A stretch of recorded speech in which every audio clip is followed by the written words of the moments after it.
Only about an hour left, so try to stick with it. So we left off last time, if you remember, we were working with crops. We had created a few plantings, and I clicked into my beet planting, and I went right over to the calendar by clicking on the date. You can also go to the calendar just by clicking on the calendar icon on the top.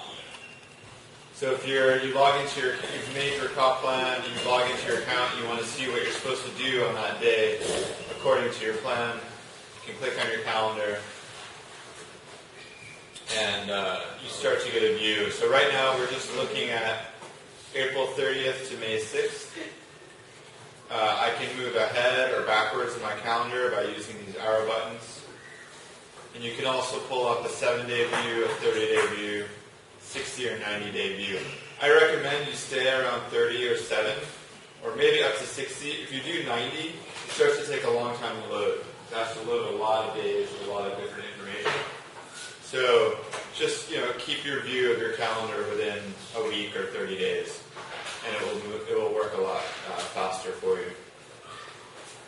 So if we click on this activity that came over from my crop plan, this is the direct sowing of my beets. If you have a transplant date, so for peppers, let's say we have a transplant date, the transplant date will also come into your calendar. It's your sowing date, your transplant date, and then also your begin and final harvest dates will come into your calendar as well. So again, you can open up these activities and all of that relevant information is stored here for you so you know what to do without going back to your plan. So let's look at these beets. There's a lot more that needs to happen to a planting than just planting, sowing it, and harvesting it. What do you have to do to grow a seed?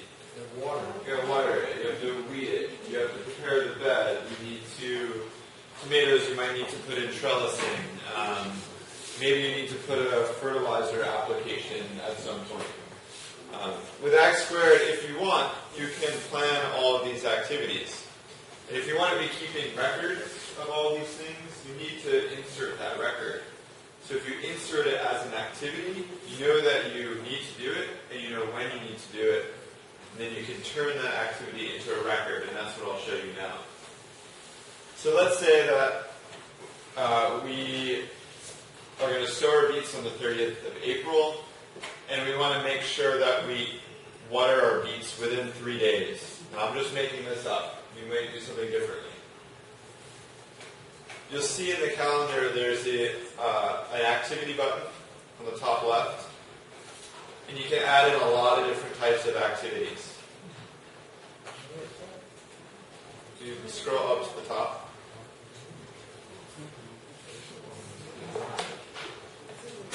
You can apply input, you can harvest, you can mulch.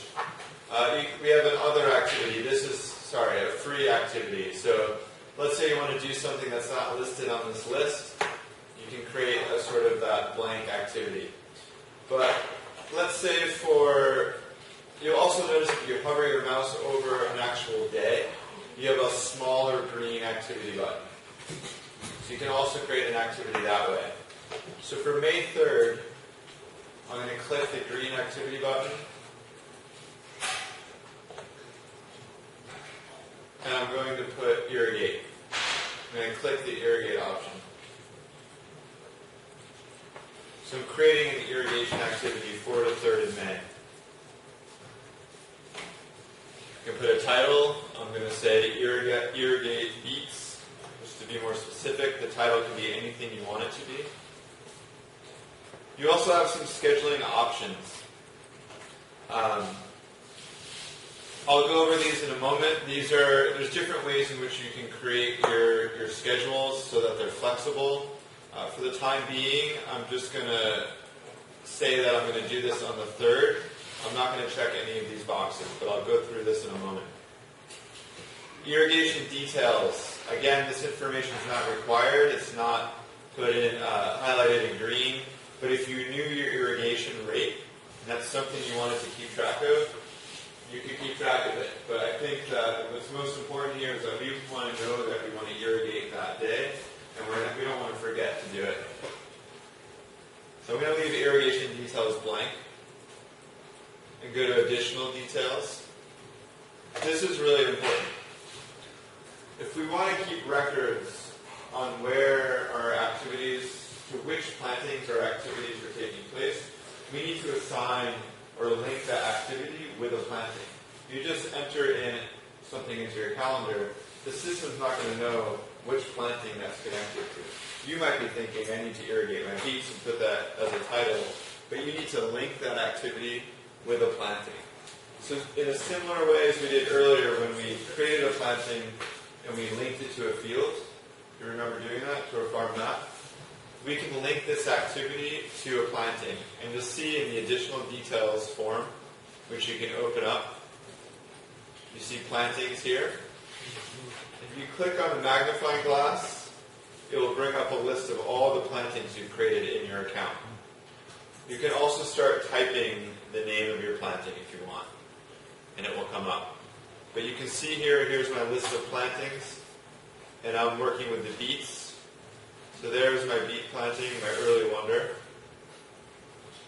And there I've assigned the irrigation activity to that beet. The system already knows the location. Although it doesn't appear here, because I assigned my beet to a field, it knows my location.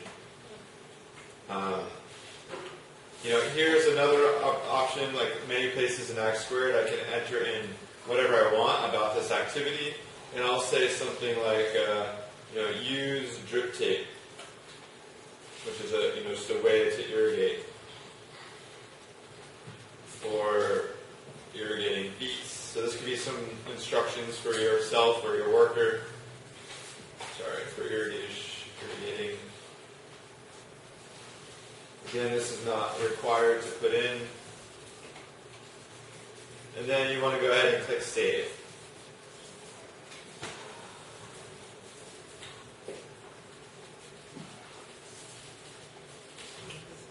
So there's my new activity for the 3rd of May for irrigating my beets. And I can see here when I open it that it's attached to my beet planting, my early wonder variety.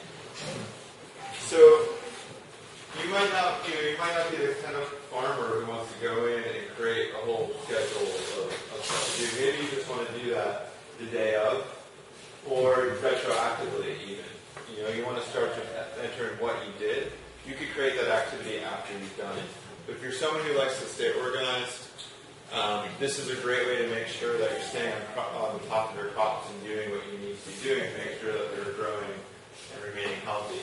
We see a lot of farmers that like to plant things on a week-by-week basis. To get down to the specific day is being, really detailed, and things are always changing on the farm. You might want to do things, based on weather. So again, you have that functionality to move things around at any point. So let's say I want to irrigate on Monday. In fact, I can drag that activity over to Monday. So other types of activities you can create, if you want to apply an input, like a spray, inoculate, or do something for your soil, you can choose apply input. We have all these different options here. You can always go down to other, and this is sort of a free activity, and you can enter in your own details about what kind of activity this is. I mentioned, or I briefly highlighted that there's different scheduling options. I'm not going to spend that much time on these, but I do want to at least bring them to your attention. So I can edit any activity by opening it and clicking this edit icon. Throughout Ag Squared, you can see a little pencil. It's a little bit different than the mapping tool. It means you can edit whatever it is you're working on.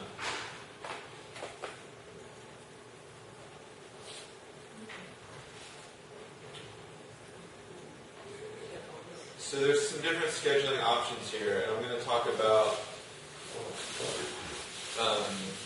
repeating. So that irrigation is something you might want to do on a regular basis. Rather than coming into your account every day and putting an irrigation activity, you can click on repeating, and then you can set a repeating schedule for irrigating or whatever that activity is. So maybe you want to irrigate, every week. So it's going to repeat every 1 week. You can, the specific day that you want to irrigate on. And you probably can put 2 days in there. What's up? You probably can put 2 days. Can you put 2 days? Oh, that makes it really good. Right. So you can say, I want it to happen every week. So every 1 week on Tuesday and Thursday. Let's actually just do 1 day for now. Okay. We'll say it's going to repeat on every Monday. And I want this to happen, I want this to end after so many occurrences or on a specific date. So let's say we're going to irrigate for 3 occurrences, which would be 3 weeks. And I click Save.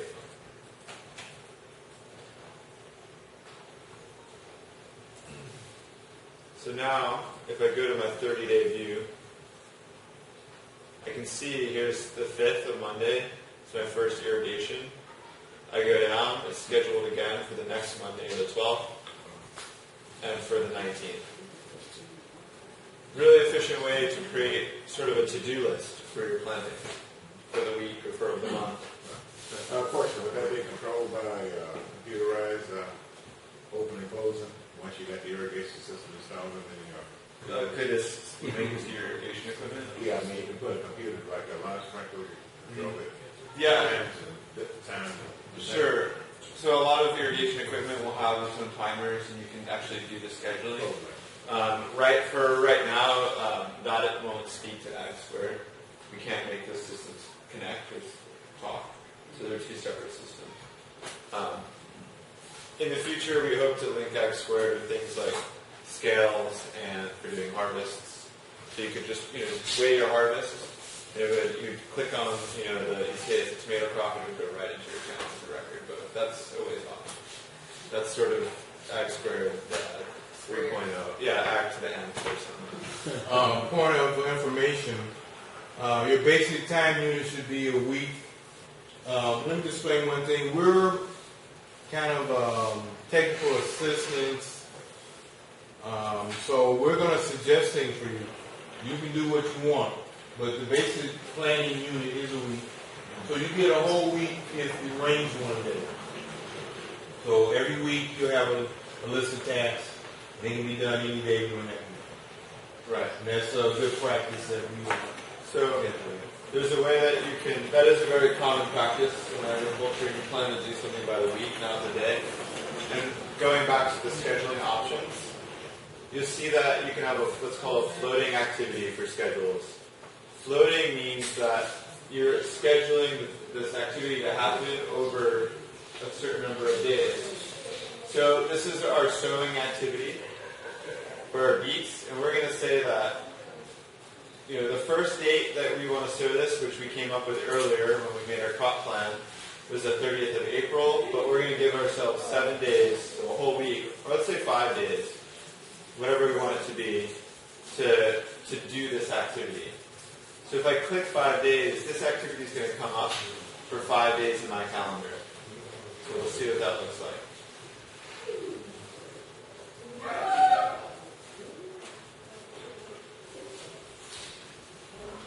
Right there. So we have the same activity repeating for 5 days. So if I don't get to it on Wednesday, it's still on my calendar.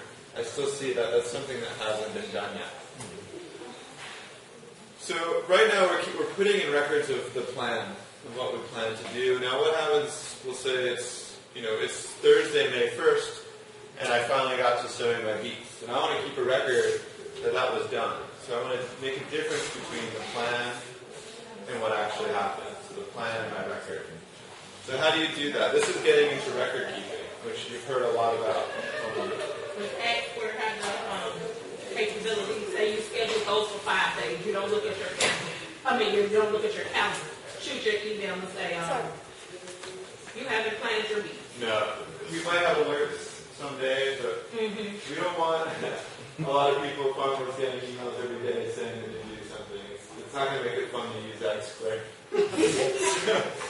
Then maybe that's a setting that we can set up for people. But if you're checking your Ag Square calendar just like you check your regular business calendar every day, then you can just quickly see what you didn't do the day before and push it forward. So let's talk about record keeping. Record keeping happens in the calendar, and it's really simple. Everyone talks about record keeping. It's really hard to be doing, but as long as you're using Ag Squared and creating your plan, then it's really easy to keep records on it. So let's say today is Thursday the 1st, and I was out there and I was able to sow all my beets. But maybe I didn't sow. I didn't necessarily sow this many number of seeds. I sowed, only 1,000 seeds. You can just update that right here. Click Save. And now you want to check off this little box. Wait for it to load. Check this box right here. Mark this activity as complete. And I threw a server error. Does it show the inventory of like balance of seeds? Let's see, but in a second. Okay, so I'm using a version of Ag Squared that was just released, and it has bugs. It's normal. We just released it yesterday morning. It's not letting me complete an activity. So what I'm going to do is log into a different account. I was waiting for that to happen. I'm surprised it took this long. If you ever get a server error, please report it to us. My job is to take all the complaints that we get in the feedback from users, from farmers like you guys, and report them so that they can be fixed. Sometimes it takes a few days, sometimes it takes a few months, depending on how severe it is. But please let us know if you stumble upon anything that's broken. So I'm going to log into a different account so I can demonstrate this.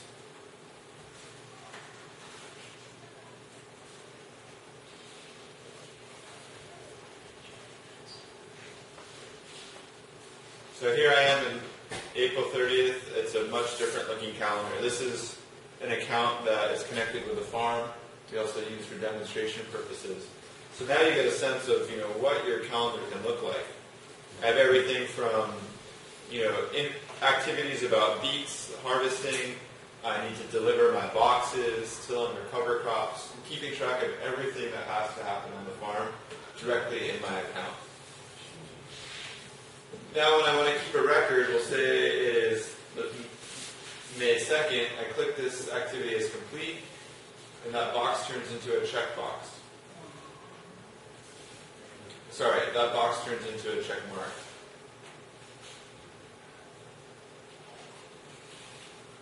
So right now, I can tell the difference between what I've done on my farm and what I've completed. So just like that, you're keeping records, really important records of your farm, which is telling you a lot of important information about how your crops and your plantings did. Just in another example, there's some other information you can enter. When you mark an activity as complete, you click on the More tab here. You can enter in a lot of other different information. Right here, staff, machinery, supplies, planting material. You remember I talked about Ag Squared Plus, which does cost accounting for different resources and for labor. This is a plus account, and so you won't see this column in your account. It's a different version. But you can keep track of the amount of hours you spent, so your own labor for this activity if you'd like. Other types of records you can keep directly in the calendar. You'll notice that there's a journal icon. Journal is where you want to keep track of your observations. And observations are really important on the farm. You have your dates and what you did, but it's also what you saw. And Fred talked a lot about that yesterday. The importance of observing. When did the field thaw out so I could plant in it? If let's say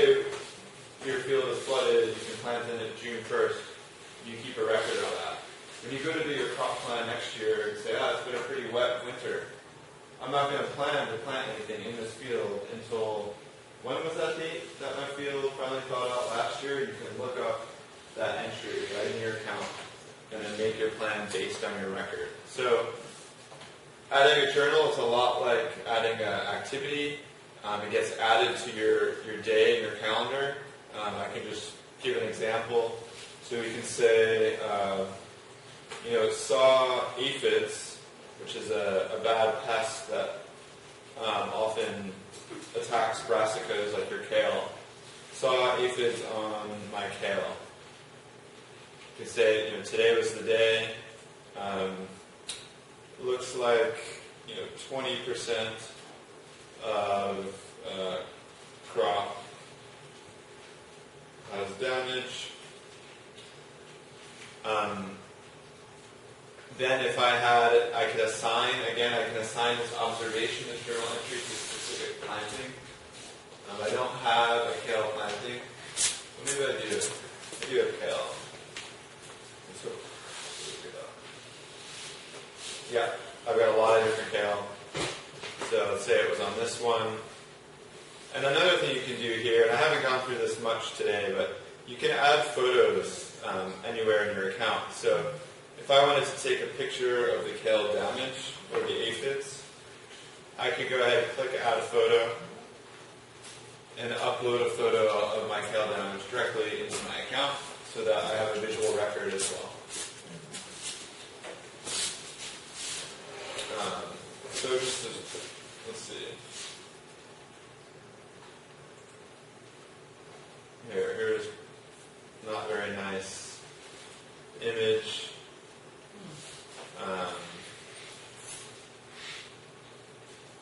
Save image as. So I'm just getting this off a website, but this could be coming from your camera, your phone. I can choose a file so I can get that.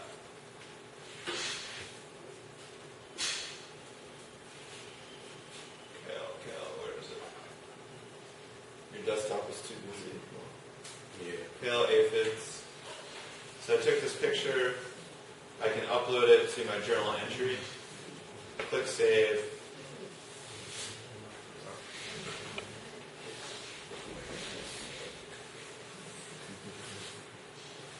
Now I believe I kept or saved that record for today.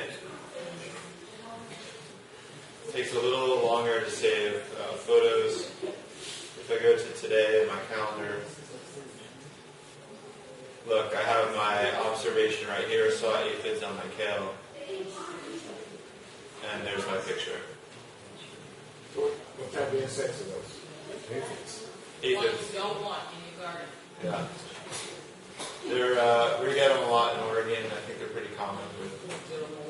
Peas. Here's another observation I made. My irrigation pipe was leaking. So if you get a water bill sometime in April and it's really high, what was that? And they're like, my irrigation was leaking. Hopefully it would be leaking and you'd fix it. But another thing I want to point out here in terms of records and understanding what went on in your farm, you can see here that weather is integrated. So when you're doing your planning or reviewing your records, you can factor in weather. Say, do I really want to irrigate, on this day if there's a 100% chance of rain? That doesn't really make a lot of sense. So maybe I'm going to move this irrigation activity, up a bit, or I could just delete it if I wanted to. The temperatures will be showed for the 7 days ahead. So if you click on today, it will show you. Yeah, it'll be in your calendar. Yeah, just for the 7 days. We only forecast out 7 days. So this is another good tool for planning. The different things you want to do on your farm. So for planning and scheduling activities is where you're creating your to-do list on your farm. And then when you want to keep records, you're going to mark your activities as complete. So again, just clicking on April 17th, irrigate. That activity is now marked as complete. And then you also have journal entries that get saved in your calendar.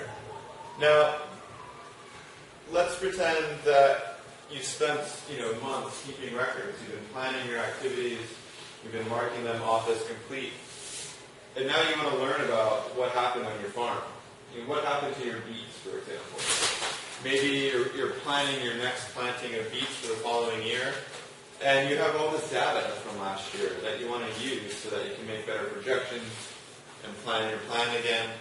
You can use the calendar to filter your records and to analyze them. So I'm going to go over here on the left-hand side. We have what's called the filter, quick filter. And this allows you to filter your calendar based on the information that you're interested in. So for example, if I just enter the keyword beets, so I want to learn about what happened to my beets, you can see just the days or just the activities that are associated with my beets comes up. So there's a lot of days there's nothing going on with my beets in April. But I bet if I go ahead 30 days, again, this is sort of a looking out into the future, but you can see here from May 12th, we have to wait for the beet filter to apply.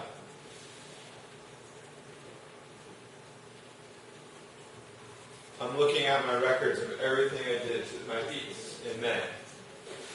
So you can look up, I harvested my beets, I washed my beets, I had another sowing of beets. I'm not looking at a specific planting of beets, I'm looking at all my beets. If I wanted to look at a specific planting, I would enter in the planting name into the planting form, and then filter my calendar by that specific planting. This is really where record keeping pays off, because you can go back and see everything that happened.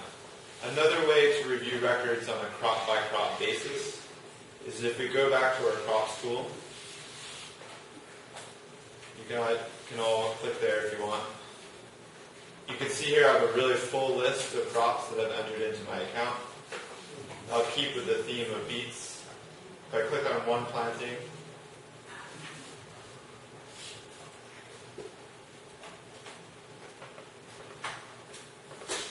you'll see that each planting has a schedule tab. The schedule tab you can think of as a mini calendar. The schedule tab looks like the calendar, but it only shows everything that has to do with this one planting. So it won't tell you about your carrots here because you're only looking at your beets. So this is another good way to look at your records on a planting by planting basis. Another way to review your records, again, it's using all the same tools that we've already worked with. If we go to the Places tab, or tool,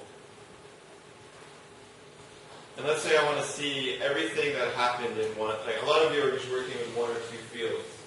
So if you want to look at what happened in one field, I can click on East Field.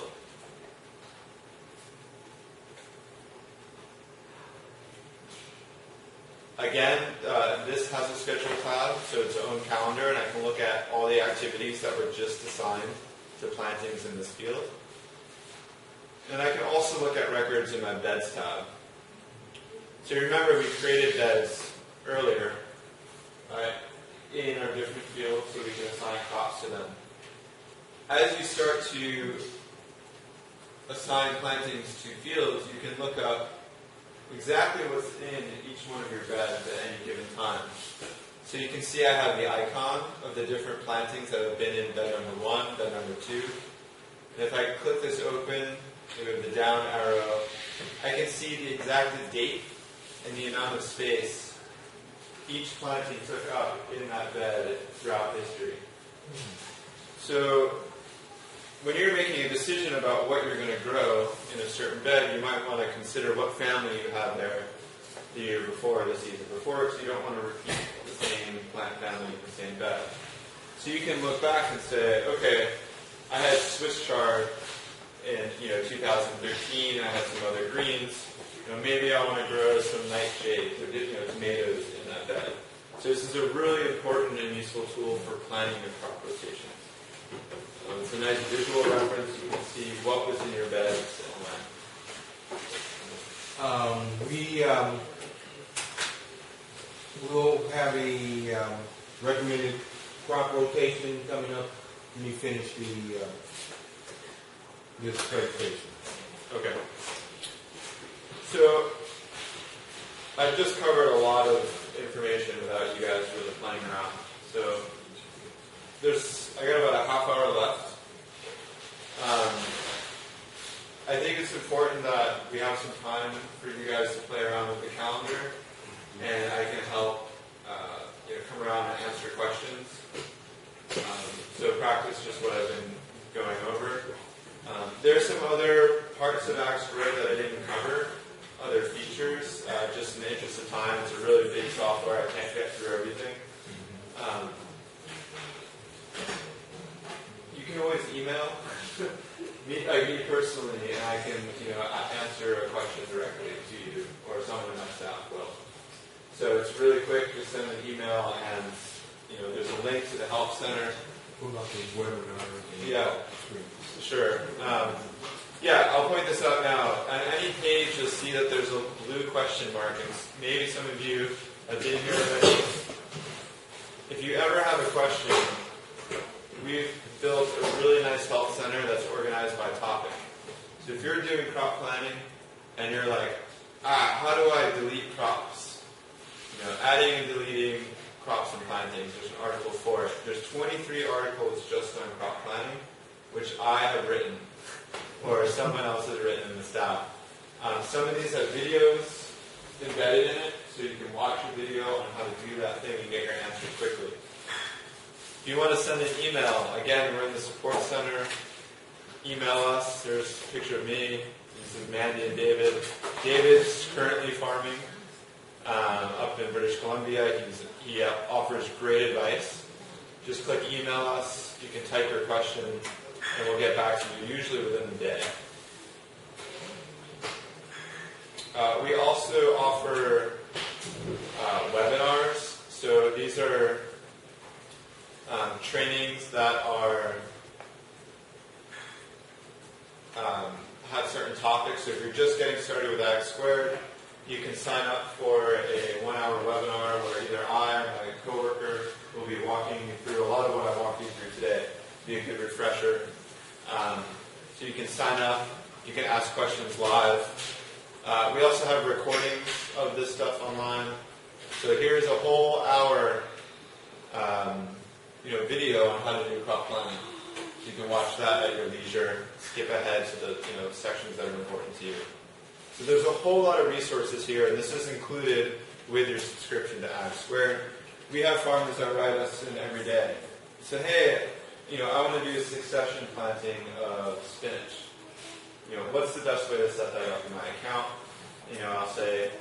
I'll ask, what size, rows do you have, or what size beds do you have? We work together with the farmer to help develop their plan. So that's a really good resource. We love to hear from people. It sort of gets us engaging with folks, and we like that with farmers. So feel free to email us. And again, there's a lot of great resources in this help center. But I guess before you guys play around with the calendar, just some take-home points to wrap up. It's probably really intimidating. There's so much you can do. There's so many text boxes. And I want you to think back to what I first said, and that was your record keeping should be organized and targeted. And this is a really good tool to stay organized, not just in planning, but also for the management and record keeping. Stay targeted. Don't try to keep records on everything on your farm, especially if it's your first few years producing. You want to be out in the field learning about what's going on your farm, observing. You might not have that much time to be logging onto the computer. But give it a shot. Pick 1 or 2 goals. I want to track, all my dates I just want to track my planting and harvest dates for all my plantings. That's pretty reasonable. It's not a lot of information. You just have to enter in your plantings and make sure you enter in the right date. Or maybe you want to focus on just, you got a bunch of collard seeds. You want to understand how collards work on your farm. Say, I'm going to track as much information as I can about one planting. It's a really baby steps. Like it's you might need to be keeping records on everything, but really, when you're using the software, really focus on a few goals that you have and use that as sort of your entry point into Ag Squared. Maybe you just want to keep track of your harvests. So you create all your plantings and just put in your planting yields, or your harvest yields for those plantings. So if you get overwhelmed, it's probably because you're trying to input information that's not required. So really write down what are my record-keeping goals, and then use the software to meet those goals, and you can ignore everything else. And as you scale up your production, as you become a more knowledgeable farmer, then you can keep more and more records as you want, if you want to. So one other thing I want to show is exporting. So if you're entering in a lot of information and you want to see it in a different format, you see that there's an export button.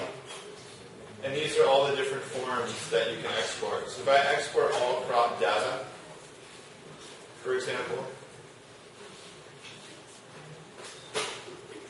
it downloads an Excel sheet. When I click on that, it's going to be a big Excel sheet. Here's all my crops, all my varieties. All this information is coming from my account. So if you still want to work with spreadsheets, you can export all your data, look at it in a different format.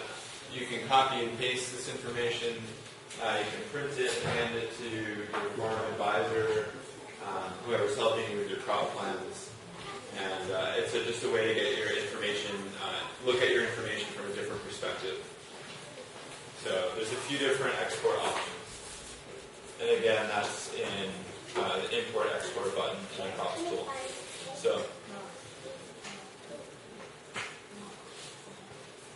So I'm going to end my presentation with that, and I encourage you all to play with the calendar, or if you have any other questions about stuff I went over to date, I'm happy to come around and help you. So, Mine's not leaving. okay.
Well, everybody, I would love to Everybody can give Drew a hand.